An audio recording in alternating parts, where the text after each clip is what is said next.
স্বাগত জানাচ্ছি আজকের আলোচনায়। এক্সপ্রেস এন্ট্রিতে ক্যাটাগরি বেস যে সিস্টেমগুলো রয়েছে, এখানে 5টি বিশেষ ক্যাটাগরিকে বিশেষভাবে ফোকাস করা হয় বা তাদের বিশেষ সুযোগ দেওয়া হয়। এখানে ষষ্ঠ ক্যাটাগরি হিসেবে টিচিং সেক্টরটা যুক্ত হতে যাচ্ছে। এটা যদিও এখনো গ্যাজেট আকারে প্রকাশ হয়নি, ইন্টারনাল নিউজ থেকে আমরা যতটুকু জানতে পেরেছি, সেখান থেকে এই তথ্যটি আপনাদেরকে শেয়ার করতেছি যে কানাডাতে এডুকেশন সেক্টরে অনেকেই আছে যারা অনেক বছর ধরে অপেক্ষমান আছেন, টিচিং সেক্টরে কাজ করেন, তারা কিন্তু কানাডাতে আসতে পারতেছেন না। তাদের জন্য স্পেসিফিক বিশেষ কোনো ক্যাটাগরি ছিল না। সেই সেক্টরগুলোতে এখানে বিশেষ নজর দেওয়া হয়েছে, বিশেষ করে স্টাডি প্রোগ্রামে বা রিলেটেড এডুকেশন ইন্ডাস্ট্রিতে যারা কানাডাতে আসবেন পড়াশোনা করার জন্য, তাদের জন্য কিন্তু পোস্ট গ্রাজুয়েশন ওয়ার্ক পারমিটের ব্যবস্থাটা ওপেন করে দেওয়া হয়েছে। তো এই বিষয়গুলোই মূলত আমরা খোলাসা করব আজকের আলোচনায়। আমাদের সাথে যারা আছেন, আশা করছি তথ্যগুলো আপনাদেরকে সহযোগিতা করবে। New express entry draw categories expected list of 6 occupations.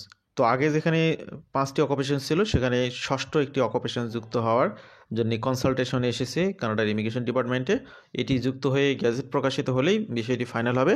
আপনাদেরকে আগে থেকে প্রস্তুতি নিতে সহযোগিতা করার উদ্দেশ্যে আমরা বিষয়টি সামনে আনার চেষ্টা করলাম। IRCC's consultations involved the introduction of new category of education along with the review of existing 5 categories। যে কথাটি একটু আগেই বললাম যে এখানে সরাসরি ইমিগ্রেশন ডিপার্টমেন্টে এই পরামর্শ বা এই কনসালটেশনগুলো হয়েছে, তারা এটা রিভিউয়ের মধ্যে রেখেছেন এবং এটি ফাইনালাইজ হওয়ার যথেষ্ট সম্ভাবনা রয়েছে আশা করা যায়। Recent indication by IRCC adding certain study programmes to the list of PGWP eligible programs signals that the education category will be introduced in 2025 for express entry। তো যেহেতু ন্যাশন বা একটি জাতি গঠনে এডুকেশন সেক্টরে একটা ব্যাপক ভূমিকা রয়েছে, তো কানাডার শুধুমাত্র ইন্টারনাল সোর্স থেকে এডুকেটরদেরকে কালেকশন করার পাশাপাশি এখন আউট অফ কানাডা থেকে যারা পৃথিবীর বিভিন্ন প্রান্তে যারা এই টিচিং সেক্টরে যুক্ত রয়েছেন বিভিন্ন ডিপার্টমেন্টে, তাদেরকে এখানে ইনক্লুড করার মাধ্যমে একটি সমন্বিত কার্যক্রম গ্রহণের উদ্যোগ নিয়েছে Canada government. On December 17, 2025, IRCC expanded the list of PGWP eligible programs to include additional fields to study related education, particularly early childhood education and development service workers. These updates suggest that occupations with the education sector may form the basis of the new category under express entry।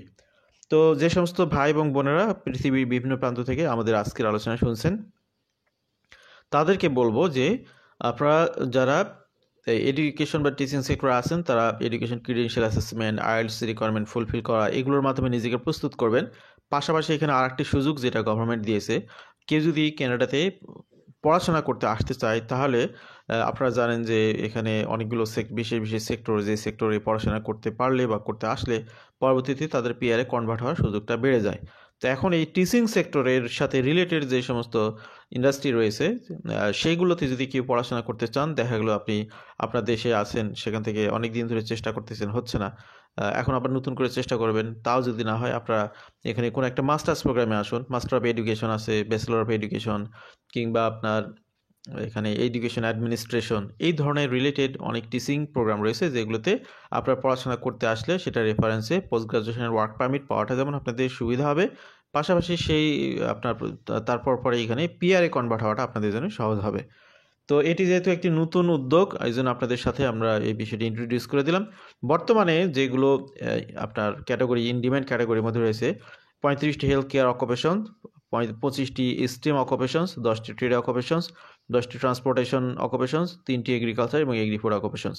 এর সাথেই মূলত যুক্ত হবে নতুন যে বিষয়টি আমরা আজকে তুলে ধরতেছি, এই ষষ্ঠ ক্যাটাগরি হিসেবে এটি যুক্ত হবে। The proposed education category is expected to be the 6th addition to this list, focusing on addressing labor shortages in the education sector. Post-graduation work permit eligible fields of study under education category. PGWP eligible programs are categorized using the classification of International Instructional Programs, CIP, classification of instructional programs, which organize education programs in Canada. তো যারা এখন education সেক্টরগুলোতে পড়াশোনা করতে আসতে চান তাদের জন্য আমরা কিছু স্পেসিফিক গাইড এখানে দিব। পাশাপাশি যারা এখানে সরাসরি পিআর হয়ে আসবেন তাদেরকেও আমরা অবশ্যই গাইড দেবো, আমাদের সাথে থাকবেন। এখানে সিআইপি 2021 টাইটেল, সিআইপি 2021 কোড। তো এখানে টাইটেল এবং কোড আপনারা দেখতে পাচ্ছেন। সিআইপি কি সেটা একটু আগেই বললাম, এখানে আবার দেখে নিন। ক্লাসিফিকেশন অফ ইনস্ট্রাকশনাল প্রোগ্রামস, এটাকে বলা হয় সিআইপি। তো এখানে এটার সাথে রিলেট করে আপনারা যদি এখানে পড়াশোনা করতে আসতে চান বা কাজের জন্য আসতে চান তাহলে আপনাদের পিআর পেতে সুবিধা হবে। প্রথমে রয়েছে ডেভেলপমেন্ট সার্ভিস ওয়ার্কার্স, তারপরে রয়েছে Montessori teacher education, Waldorf senator teacher education, Waldorf Steiner teacher education. এখানে কোডগুলো দেওয়া আছে, আমি কোডগুলো পড়ছি না, আপনারা দেখে নেবেন। Early childhood education and teaching assistant AIDS general, child development, child care and support services, child care provide assistant, early childhood and family studies.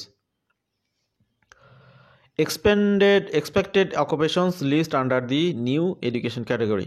Based on the changes, the following occupations are expected to be included in the new express entry category for education.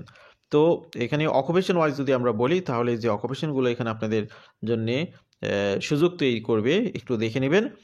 Elementary school and kindergarten teacher, NOC code 41221।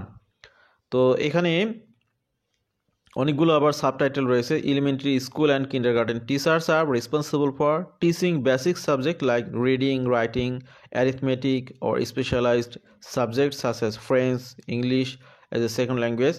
These professionals are employed in public and private schools.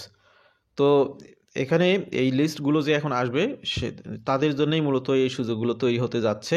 Already এই related এডুকেশনের জন্যই government post graduation work পারমিটের সুযোগ করে দিয়েছে। অর্থাৎ এগুলোর সাথে রিলেটেড কোনো ডিপার্টমেন্টে কেউ যদি কানাডাতে পড়াশোনা করতে আসতে চান তাহলে তাদেরকে পড়াশোনা শেষ করে পোস্ট গ্রাজুয়েশন ওয়ার্ক পারমিটের সুযোগ দিবে।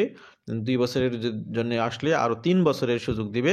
এই ধরনের বিষয়গুলো আপনাদের জন্য উন্মুক্ত করা হলো। এলিমেন্টারি 2 নম্বর যেটা, elementary and secondary school teacher assistant, NOC code 43100। Teacher assistants support students and assist educators with teaching and non instructional task. এরপরে early childhood educators and assistant, NOC code 42202। Early childhood educators plan and implement programs for children for infancy to 12 years. Their goal is to stimulate intellectual, physical, or emotional growth. Early childhood educator assistants work under their guidance and are employed in child care center, kindergartens, and daycare facilities. 4 number is a secondary school teacher, NEC code 41220. Secondary school teachers teach academic, technical, or vocational subjects in public and private secondary schools.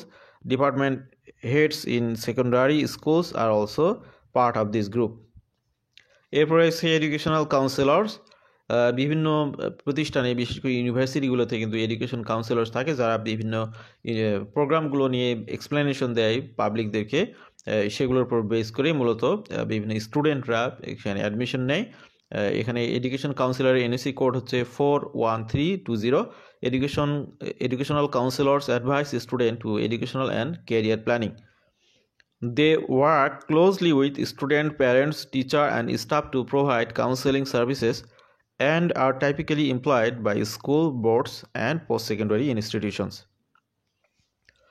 6 নম্বর সিরিয়ালে রয়েছে instructors of person with disabilities. আপনারা জানেন যে অনেক দেশে বলতে গেলে সব দেশেই বর্তমানে এখন বিভিন্ন ধরনের ডিসএবিলিটিস পার্সনদের জন্যে এখানে টিচিংয়ের ব্যবস্থা থাকে। ধরুন যে অটিজম স্কুল থাকে, তারপর যারা কানে শুনতে পারে না তাদের জন্য বিশেষ ব্যবস্থা থাকে।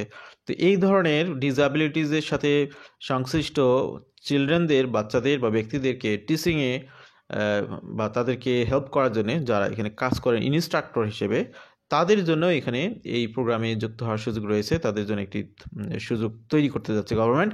This instructors help individuals with disabilities improve communication, rehabilitation, social skills and independence. They work in rehabilitation centres, specialised education institute and schools.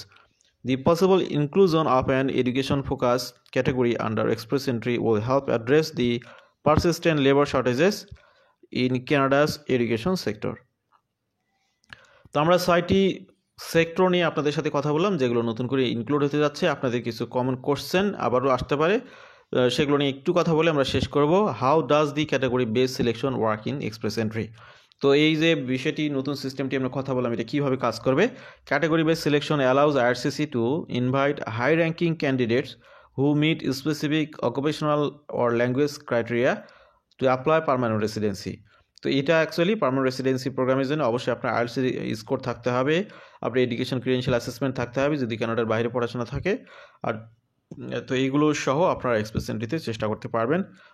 এখানে বিষয় হলো যে আগে থেকে তো আপনাদের চেষ্টার সুযোগ ছিল, কিন্তু এখানে বিশেষ ক্যাটাগরিতে আইআরসিসি যে সেক্টরের লোকদেরকে হায়ার করার জন্য বা যাদেরকে উদ্বুদ্ধ করতেছে, যাদেরকে কম স্কোরে, তুলনামূলক কম স্কোরে যাদেরকে আইটি ইস্যু করতেছে, সেই সেক্টরের মধ্যে মূলত এই এডুকেশন ইন্ডাস্ট্রিটা ইনক্লুড করা হয়েছে। এটা অবশ্যই একটা বিগ অপরচুনিটি যারা এই ইন্ডাস্ট্রিতে যুক্ত রয়েছেন। This means that Canada labour market needs are meet effectively. What new category is being proposed for the 2025 Express Entry draws? A new category focusing on education is proposed. This category targets occupations like teacher, early childhood educators, and instructors for persons with disabilities.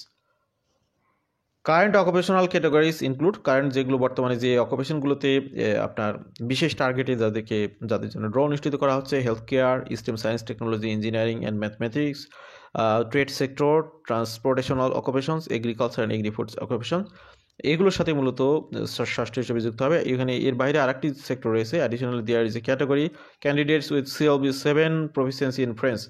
যারা French language expert তাদের জন্য তো বিশেষ সুবিধা রয়েছেই। Focusing on key roles within the education sector, IRCC is ensuring that skilled professionals are available to support children's learning and development across the country. তো এখানে যে সেক্টরগুলো দেখলেন, এখানে সর্বশেষ একটি সেক্টরের কথা তুলে ধরা হয়েছে। যে সমস্ত ভাই এবং বোনেরা কানাডাতে আসার ব্যাপারে অত্যন্ত আগ্রহী, কিন্তু আপনার প্রফেশনগুলো যে এই সেক্টরে নেই, তাদেরকে বলবো আপনারা ফ্রেঞ্চ ল্যাঙ্গুয়েজ কোর্সে ভর্তি হন। 2-3 বছর লাগলেও আপনি ভালোভাবে এখানে লেভেল 7 যদি উঠাইতে পারেন ফ্রেঞ্চে, তাহলে সেই রেফারেন্সে আপনি কানাডাতে আসতে পারবেন। আপনার দরজা উন্মুক্ত হয়ে যাবে ইনশাল্লাহ। আমাদের সাথে যারা ছিলেন আজকের আলোচনা থেকে অনেকেই এই তথ্যগুলো পেয়ে উপকৃত হবেন, আনন্দিত হবেন, এটা আমাদের প্রত্যাশা। ভালো থাকবেন সবাই। আল্লাহ হাফেজ। সালামু আলাইকুম।